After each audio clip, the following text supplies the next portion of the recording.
नमस्कार. आठवणीचं पान या यूट्यूब चॅनलवर आपलं मनापासून स्वागत आहे. हृदयाच्या कप्प्यात जपून ठेवलेली एक आठवण मी तुम्हाला सांगत आहे. माझ्या कथेचं नाव आहे चल ग सये वारुळाला, अर्थात नागपंचमी. मला लहानपणाची नागपंचमी अजून आठवते, कारण जो सुख आम्ही त्यात भोगलेला आहे, जो आनंद आम्ही लुटलेला आहे, हा वर्णन करण्याच्या पलीकडं आहे.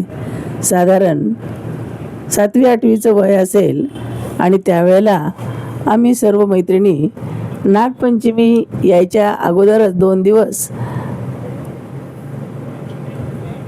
वेगवेगळ्या ठिकाणी जाऊन मेहंदीची झाडे शोधायची आणि ती पानं तोडून आणायची आणि मग त्याच्यामध्ये थोडासा कात घालायचा आणि दगडावर ते दगडानंच वाटायचं आणि ही मेहंदी वाटत असतानाच हात लाल भडक होऊन जायचे आणि मग आई म्हणायची की त्याच्यावर थोडंसं तेल लाव, म्हणजे रंग जाणार नाही. आणि मग थोडंसं गोड तेल असेल त्याचा थोडासा हात पुसायचा आणि मग पाण्यात नंतर धुवून काढलं की ती लाल भडक रंग व्हायचा. हे मेहंदी म्हणजे नेल पॉलिश वगैरे त्यावेळेला एवढं काही नव्हतं, पण मेहंदीचं आकर्षण मात्र सगळ्यांना असायचं. आणि हा मेहंदीचा वास जर तो हात नाकापुढं नेला की मन धुंद होऊन जायचं. नागपंचमीच्या अगोदरच एक दिवस दारोदार असे झोके बांधलेले असायचे आणि आम्ही लहान मुली शाळा सुटली की त्या झोक्यावर दिवसभर तिथं झोके खेळत असायचो. त्यानंतर मोठ्या बायकांसाठी मोठे झोके असायचे की ज्या दोघी झोके चढवायच्या. तर अशा पद्धतीनं हा नागपंचमीचा सण अगोदरच 2 दिवस त्याची सुरुवात झालेली असायची. नागपंचमीच्या दिवशी मात्र भल्या पहाटे सकाळी उठून आंघोळ वगैरे करायची, नवीन फ्रॉक घालायच्या, नवीन रिबन आणलेल्या असायच्या, त्याच्या 2 वेण्या आईनं घालायच्या, बांगड्या भरलेल्या असायच्या आणि मग ह्या एकमेकी मैत्रिणीला बांगड्या दाखवत तो आनंद आम्ही लुटत असायचो. मोठ्या स्त्रिया मात्र नागपंचमीच्या दिवशी सकाळी उठून आमच्या आई, आत्या, ज्या कोणी शेजारी पाजारने असतील, ह्या सगळ्याजणी घरातला स्वयंपाक झाला, पुरणपोळीचा स्वयंपाक झाला की पहिल्यांदा वारुळाला जायचं आणि मग नागोबाला दूध आणि लाया व्हायच्या आणि त्याची पूजा करून यायच्या. त्या ठिकाणी ज्यांना असं म्हणतात की ज्या स्त्रियांना भाऊ नसायचा त्या आपल्या नागालाच भाऊ मानायच्या, अशी जुनी प्रथा होती. आणि तो नागपंचमीच्या आदल्या दिवशी भावाचा उपास म्हणून हा त्या उपास धरत असत. आम्हाला सुद्धा आई सांगायची की भावाचा उपासच करायचा. लहान वय होतं, वडील म्हणायचे जेवढ्या वेळ तिला राहता येत तेवढं उपाशी राहू दे. मग खायला पण असायचं म्हणा, फराळाचं भरपूर आई करायची, पण संध्याकाळी मात्र जमायचं नाही. मग कधी अर्धवट उपास सोडायचा, पण जसजशी मोठी होत गेले तसं उपास हा कंटिन्यू केला.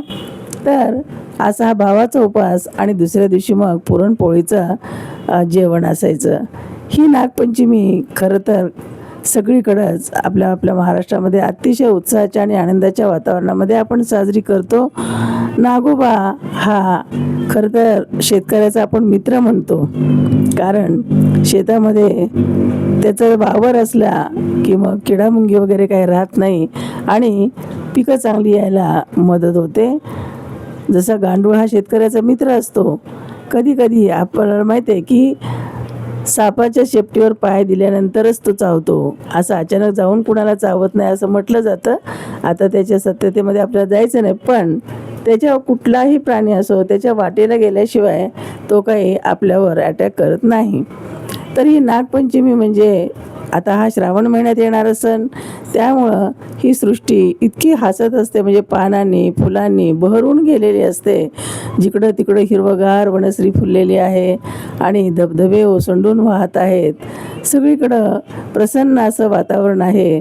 धनधान्य शेतामध्ये डोलत आहे आणि अशाच या आनंदाच्या वातावरणामध्ये हा सण येतो संध्याकाळी.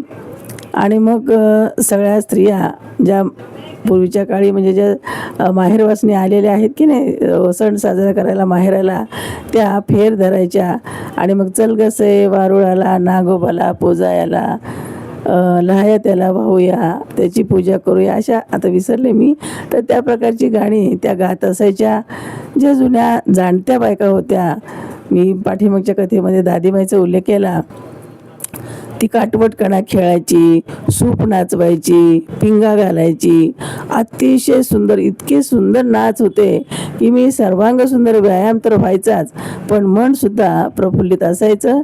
आणि 2 दिवस अगोदरच ह्या फेर धरायला बोलवायची ती दादीमाई जी आहे, या गं पूर्ण फेर धरूया म्हणायची. आणि सगळ्या मग लेकी बाळी यायच्या, सुना पण यायच्या, आणि मग हे फेर धरणं चालू असायचं. त्याच्यामध्ये त्या गीतामध्ये ही गीतं जी आहेत ती भावावर, आईवर, वडिलांवर, म्हणजे माहेरचं कौतुक त्या गीतामध्ये ओसंडून व्हायचं. कधी कधी म्हणजे ज्याला हुमणं म्हणतो, आता तुम्हाला माहीत नसतं प्रकार, पण हुमण घालायची, ज्याला काही कोडं म्हणतो आपण, ती दादीमा अशी बहारदार कोडी घालायची की ती लवकर कुणाला सुटायची नाहीत. आणि जेव्हा तिनं त्याचा अर्थ सांगेल तेव्हा आम्ही पोट धरून हसायचं. त्यावेळेला आम्हाला काय कळत नव्हतं, पण आता त्याचा अर्थ उमगतो की खरोखरच किती, म्हणजे जशी बहिणाबाई चौधरी आपल्याकडं फार मोठी कवयित्री होऊन गेलेले आहेत, तसंच हे जे धन आहे, ग्रामीण कथा म्हणा, ग्रामीण गीतं म्हणा, ह्या ग्रामीण गीताचं जर ठेवा केला नाही म्हणून ती काळाच्या ओघामध्ये काही नष्ट झालेले आहेत. पण ज्याने हे अनुभवले त्यांना मात्र त्याचा आनंद अजूनही मनातल्या मनात ते घेत असतील. तर नागपंचमी हा सण, जसं आपली संस्कृती जी आहे, ही संस्कृती म्हणजे जसं आपण बैलपोळासुद्धा साजरा करतो, बैलाची पूजा करतो, नागपंचमी म्हणजे जे जे आपल्या उपयोगी आहे त्याची आपण पूजा करत असतो. आणि आपलं हे जी संस्कृती आहे, ही संस्कृती टिकवण्याचा आपण प्रयत्न करत असतो.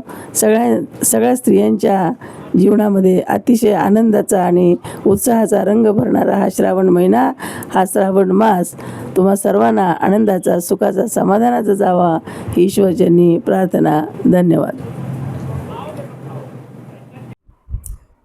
कथा संपली पण आठवण राहील. पुन्हा भेटूया अशाच एका नव्या आठवणीसह. व्हिडिओ आवडला असेल तर लाईक, शेअर आणि कॉमेंट करा. चॅनलला सबस्क्राईब करायला विसरू नका आणि प्रेम देत राहा. धन्यवाद.